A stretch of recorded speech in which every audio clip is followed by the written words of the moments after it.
بسم الله الرحمن الرحيم.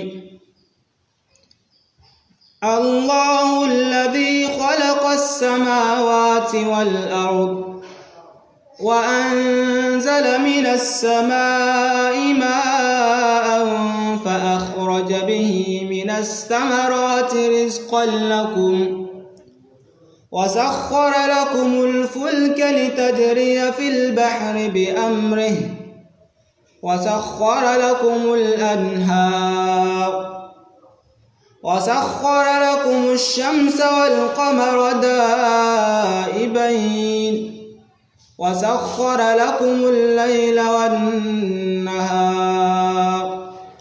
وآتاكم من كل ما سألتموه وإن تعدوا نعمة الله لا تحصوها إن الإنسان لظلوم كفار.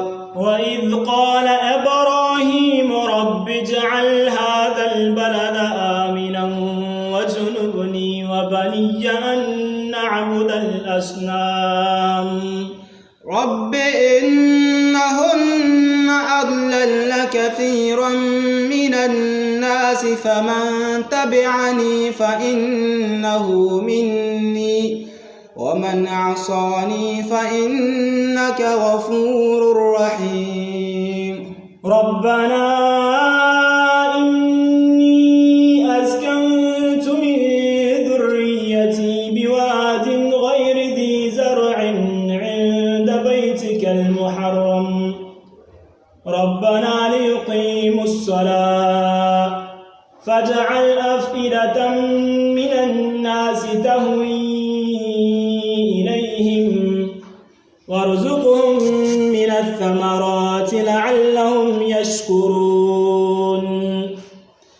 ربنا إنك تعلم ما نخفي وما نعلن وما يخفى على الله من شيء في الأرض ولا في السماء.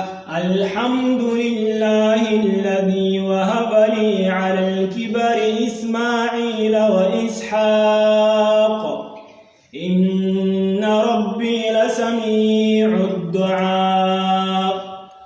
رب اجعلني مقيم الصلاة ومن ذريتي ربنا وتقبل دعاء. ربنا اغفر لي ولوالدي وللمؤمنين يوم يقوم الحساب.